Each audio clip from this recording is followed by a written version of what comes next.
Let me assume that you are here because one way or the other you want to be successful. You are hoping and wishing that I'm going to teach you or say something that will be relevant to your life, so much so that you will then use that to succeed in life. In today's video, I'm about to share 6 behavior you must unlearn if you want to be a relevant leader and be rich. Because when you become a relevant leader, then you are able to lead people to the things that you want to do. So let me give you a bit of a look. It's called what in English? Leadership today is what is used to be. Look, it's no longer what it isn't what it used to be. Gone are those days where a title or a corner office automatically commanded the respect. Today, business leaders need more than authority. They need relevancy.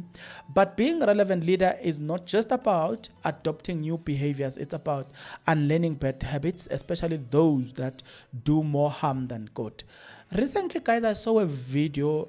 Look, there was a video that was trending of a guy or a lady that was crying bitterly because he was being abused by a municipal manager, something around that. So this person was crying like literal tears, you know what I'm saying, asking for help. At number 6, we have holding on to bad habits. Holding on to bad habits. Before I comment, perhaps the most crucial behavior to unlearn bad habit is the belief that you cannot or do not need to change. Leadership wisdom evolves. Recognizing that clinging to outdated habit limit your growth. It's about a constant auditing yourself, understanding your blind spot, avoiding the most, avoiding the most, or avoiding evolving. Now, I want to talk about this, right? I'll give an example about this when you talk about leadership, right? One of the things that I struggled with for the longest time in my life was to compliment people. I learned this trait from a very close person to me who used to just compliment people. I realized that complimenting people, acknowledging people goes a long way. Here's the point. The point is, I will see you doing something good, but I will never acknowledge that.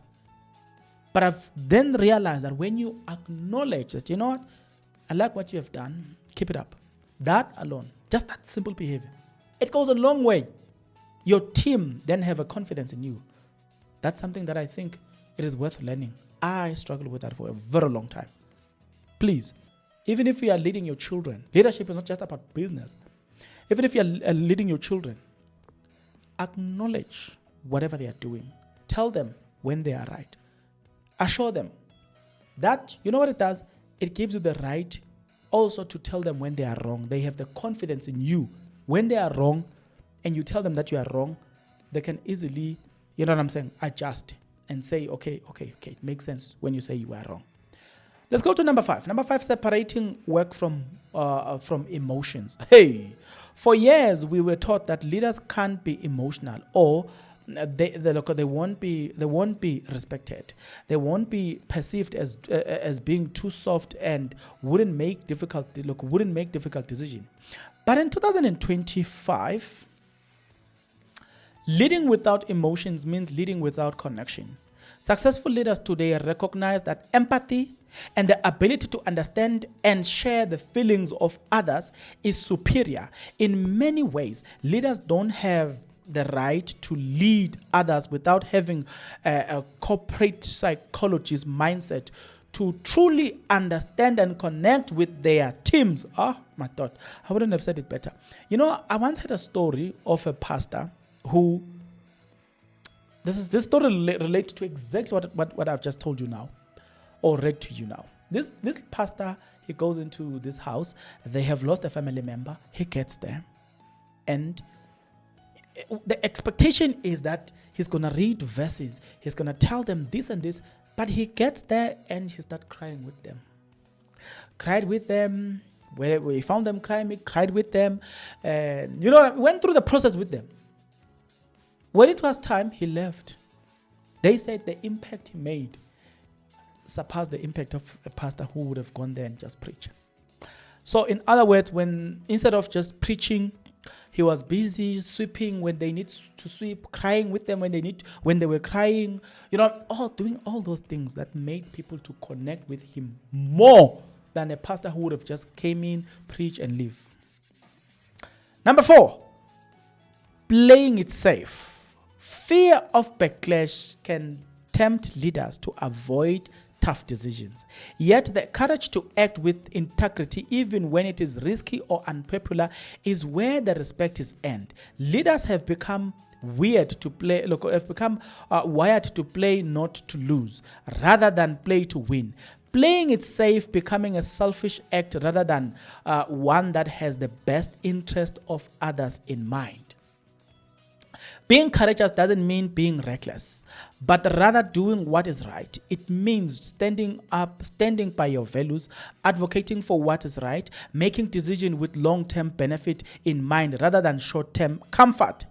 When your team sees you taking principled action, it creates a culture of transparency and accountability. When was the last time you made a courageous decision that went against the grain? Hey, I'm saying this because it is important for me to say all these things.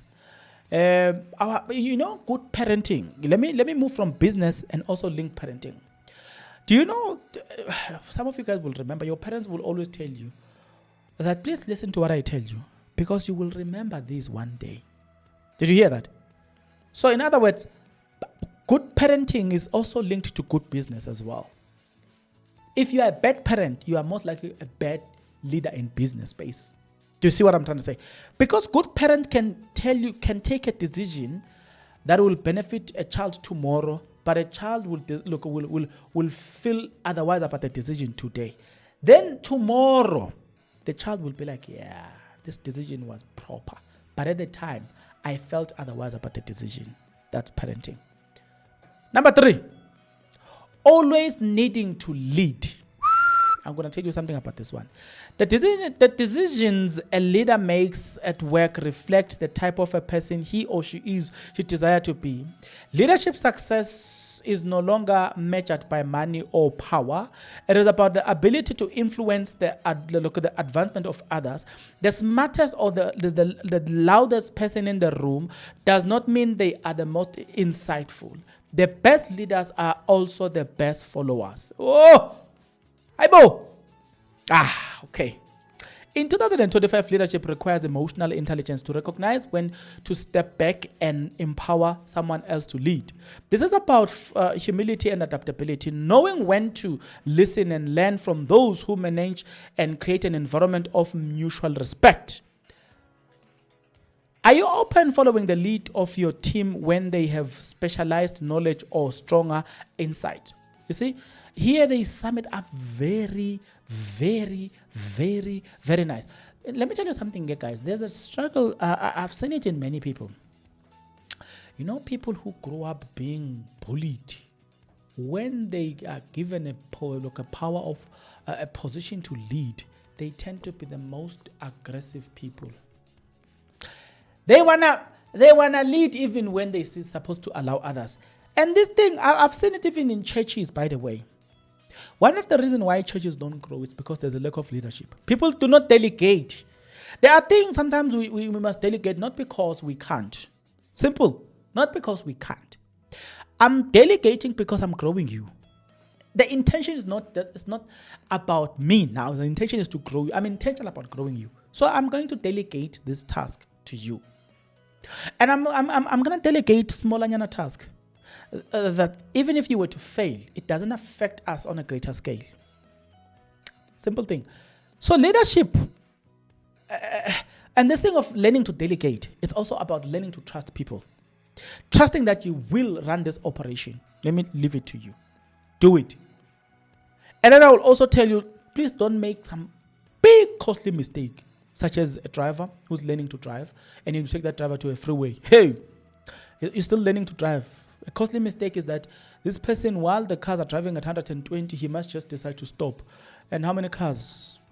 The cars are going to be in an accident there. It's more than 2 cars sometimes. So when you speak about costly mistake, we're speaking about something like that. But It is a good thing to just allow this person to drive in a quiet road. No, take a car, let's drive. Because you're still learning to drive. When it gets to a point where it's busier, then I take the car and drive. See what I'm trying to say? Let's go to point number 2, transactional leadership. What is transactional leadership, you ask? It's easy to fall into the rhythm of transactional exchange or checking checking boxes, hitting the target, and moving on. But leadership is more than ticking items off to-do list. Your team needs presence. They need leaders who actively listen, understand their challenges, and invest time in meaningful interactions. Wow. Transactional leadership creates transactional is a career suicide. Let me start here. I made a mistake here. Transactional leadership is a career suicide because you make it about yourself. Being consultative makes it about others. Oof. Being present means knowing what your team members expect from you, not just in terms of task, but also in terms of emotional support. A truly present leader doesn't just see numbers, they see individual. Understanding people's emotions and struggle fosters open communication and trust. Do your conversations with your team feel meaningful, or they are purely transactional? In other words, what we are reading or hearing here is that you see the people that I've just described, people who grew up being bullied, the leadership is about them and power. It's not about us. It's the same selfish things that I'm seeing in relationships these days. I cannot be in a relationship with a lady who says, I'm the prize. Here, I am the prize. So now I must worship her because she's the prize. The relationship is about her. It's about pleasing her. It's about. You cannot be in a relationship like that. Also, you can't be a leader like that. You know what I'm saying? Also, you can't lead your children like that. Yes, children are foolish. It's a fact. They say things that are nonsense. They say things that are foolish. They do things that are foolish. They do things that are nonsensical. But remember, the ultimate goal of a parent is to train a child to think in a certain way. So, this type of leadership will require you to consult them. Hey guys, we want to buy a car. What do you think? And they start naming things and things. That gives you the opportunity to teach them to say, no, man. The car that you think is worth us buying, these are the disadvantages. These are the advantages. The car that I want to buy, these are the advantages. These are the disadvantages. So I won't take your car because the advantages are greater than the disadvantages compared to my car. So in this process, you have created an opportunity to teach your children a lesson, of a meaningful lesson that later on in life will become useful. But again, what we see parents that are autocratic. Point number 1, stop controlling everything. There's a person we separated. I left that relationship because of this point. At many times have I sat her down and I said, I'm lost in this relationship. I don't know whether I'm a man or a woman in this relationship. I'm seeing you playing both the man and a woman in this relationship. I'm completely lost, and I'm going to explain why.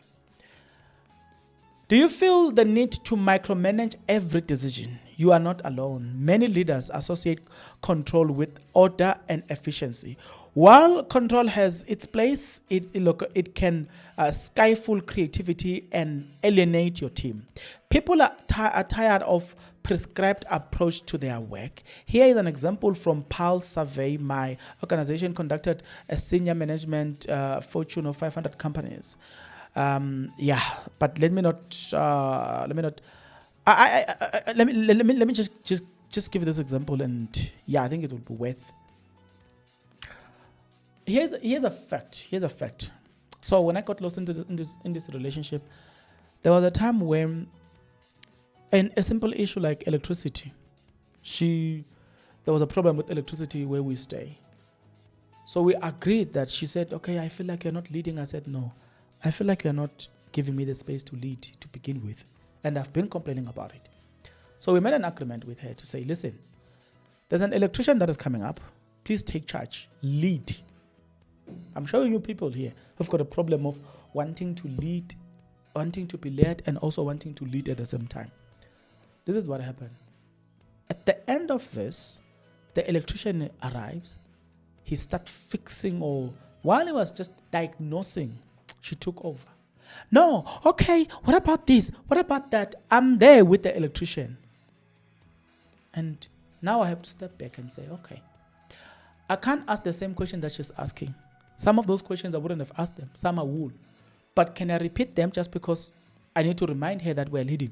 I'm leading. No. So I said to myself, okay, you know what, let me keep quiet. I looked at her. She realized, because the guy is busy, I looked at her. Look, we made an eye contact. She realized that I'm signaling that, listen, allow me to lead. Okay? She don't mind. She does that. She allows me to lead. That lasted 2 minutes. 2 minutes later, she was in charge. You know what I ended up doing? Sit down. Continue with something else. Because we are going to confuse this electrician. We are going to send a wrong message to this electrician.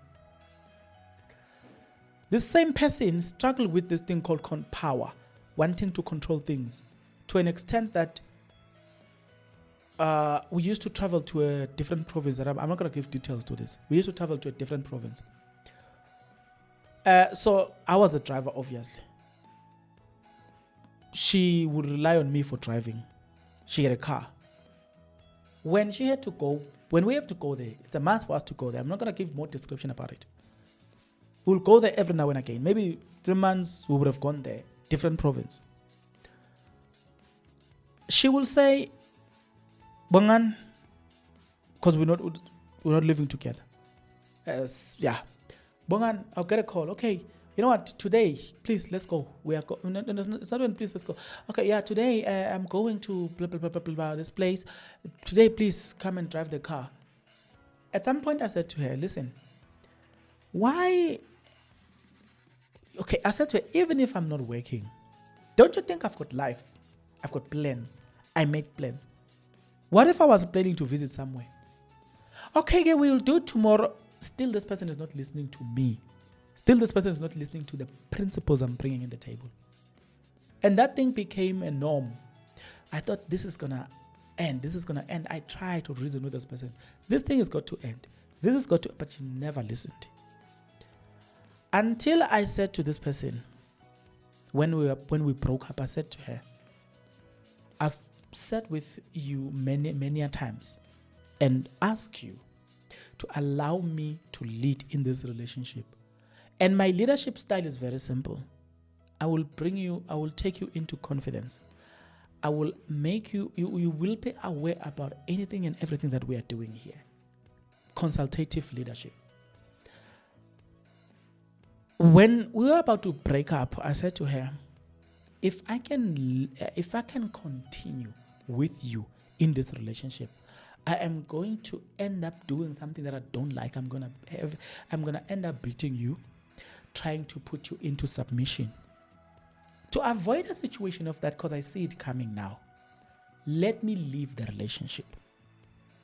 Because I cannot be lost in this relationship and address it for over a year now and nothing is happening. Because of that, I'm showing you leaders here of some sort. The key to this was when this individual, we were living somewhere, when this individual decided to bring her mom to sleep with us in a bachelor house when I was there. That was the last straw, and that's when I made the decision there and there that, you know what, and it's not that the mother doesn't have a place to stay. The mother has a place to stay, but the person is in her to make decision of that nature. It's a one bachelor. I'm here. I'm visited you, and you bringing your mom to come and sleep with us. And it's not like your mom is stranded. I would have easily understood, but it's not like your mom is stranded. You just wanted to do it, and you did it, and I was like, no. That day, I went and slept somewhere else. And that day, that was the end of the relationship. It was ended, not verbally. Few weeks later, it was ended verbally. Because, what I'm saying is, train yourself. Never struggle from allowing other. Because this thing, I realize, it stems from this. you lack trust. You don't trust that a person can do it. Funny enough, you can trust that I can drive, but you don't trust that I can do the other things. You want to handle it yourself. So it has to do with how you grew up, the traumas you went through, the things that you struggled with in your life. And then you never got counseling, and then it affects you on a later stage when you have to get into marriage, when you have to lead in business, when you see what I'm trying to say. All those things will come together. So deal with whatever you need to deal with, whatever trauma, because we want you to be a good leader in your business. For you to be a good leader, you have to heal from your traumas, because you're going to affect it's going to affect your leadership on the later stage.